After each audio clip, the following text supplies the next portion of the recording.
Please to stay on with us. There is another piece of information that we have.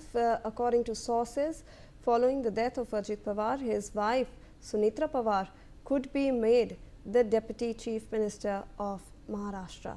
This move could happen after the funeral of Ajit Pawar. So this is the latest that we are getting to know. Let me rope in Himanshu Bhatt on this. Sir, obviously everyone is talking about the shoes that have to be filled after Ajit Pawar, and there are source-based reports stating that it might be his wife who will in fact come in and fill that place. Mr. Bhatt. NCP, it's a big blow. And the workers of NCP, it is a huge blow. He may not be that much relevant on a national political level, but on a state-wise, when you talk of Maharashtra politics, Ajit Pawar was a go-getter and a workhorse as far as NCP, Ajit Pawar faction is concerned. He was the one, who had kept those people who had come with him, leaving Sharad Pawar, who was an ideologue of the party.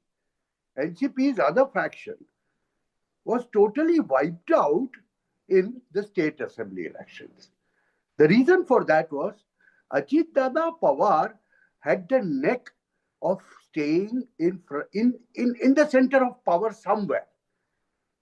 You see his political career, and you will find out that he has been a deputy chief minister 5 times, irrespective of the chief ministers. Now, what does it say?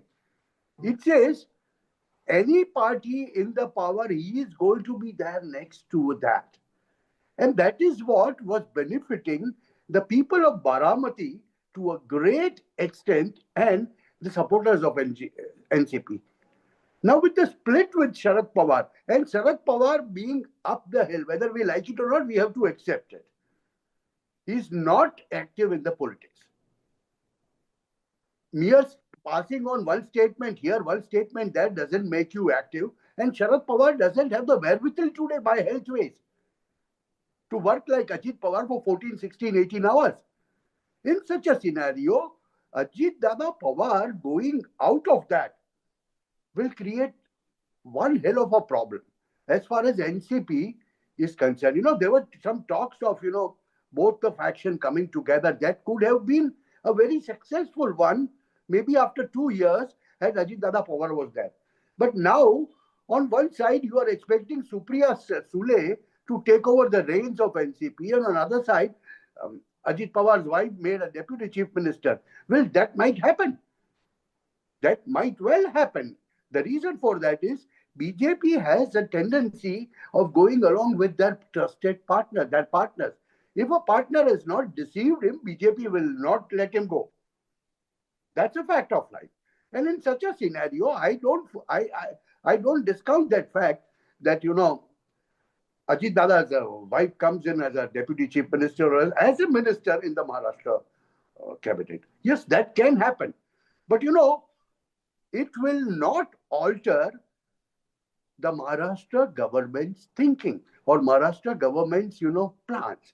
Because Ajit Pawar and his party today, if we leave that out also, BJP government or NDA government absolutely has no issues or at all, they will last their 5 years. So in such a scenario, the significance of Ajit Pawar to NCP is bigger than probably, I would say the national politics or state politics also. Because, this legacy politics is starting to be eroded and, getting over. And Maharashtra is the state where you have two families, Thackeray family and Pawar family.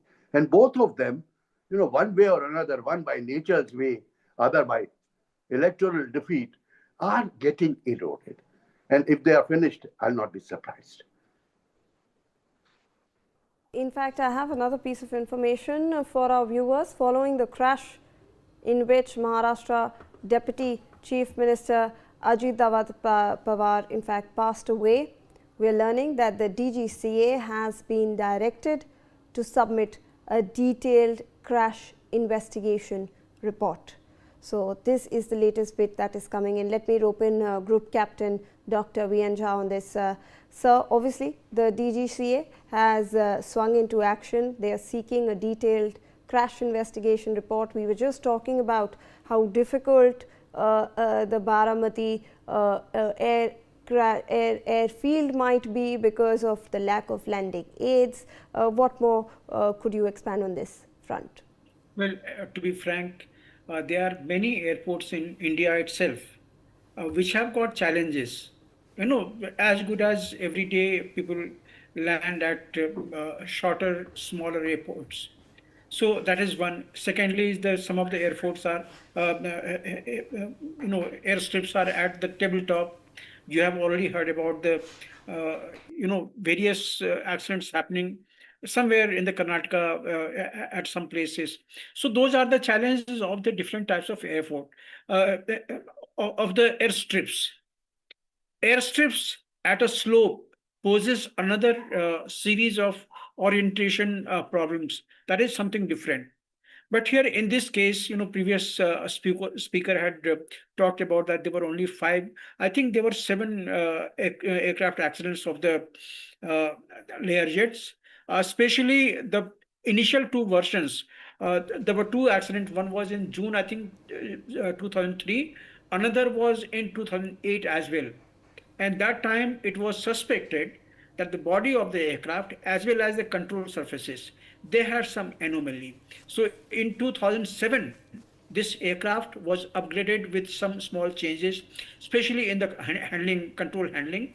And then thereafter, there have been another 5 accidents. And luckily, 3 of them have been, all crew, all passengers, they survived. In remaining 4, all died. So this has been the safety records or the unsafety record of the aircraft. Aircraft has already stopped the production in 2012. And, this is the time when all operators, they look at the particular maintenance related issues. Now, as far as the weather playing a role is there, look, it is every day's affair. Every day when one of us, we take off either from any part of the India, and if we are going to the fog prone area, there are some small bit of calculated risk that the pilot take, that okay, when I take off, the time of flying, by the time of flying, the visibility will improve. If it is at the borderline, where it is at the minima, that will further improve. But it is surely that unless the visibility improves to the cruise landing capability, I told you there are various categories of the crew who have got the the way into which visibility condition has to be there for him to land. So in case if it has to be the time they take off, the visibility has to be at least within his minima. And usually the experience is there, after you take off, you spend that many minutes or hour in flight. At the destination, visibility improves further, and then the landing is without any problem. But then when you come for the landing, in case the visibility worsens, or if there are weather conditions, you have got the diversion airports. It is mandatory. Like Group Captain Devnath was mentioning to you, what exactly has happened, possibly has happened in this, because the entire official details have not come, what exactly has happened. But from the actions of the pilot and your video, Group Captain Devnath has given you a very good picture of a pilot's point of view. But what I'm trying to hint you is that in case if the visibility had worsened from what it was earlier, he had another way. Diversion was possible to the nearest other airports. So very fact that he has tried to attempt land, he possibly felt that yes, it is possible. But then there are pressures on the pilots too, especially in the VIP aircraft. that if the VIP has to land there, he has got some compulsion, some meeting, something scheduled there at that time. Usually they try to make the best of their experience, count here on those fields to make attempted landing, and that attempted landing in this case has gone wrong. He has gone and struck some of the features. That is how unfortunate it was there. Very unfortunate. We pray that his soul rest in peace, and that is what we can see.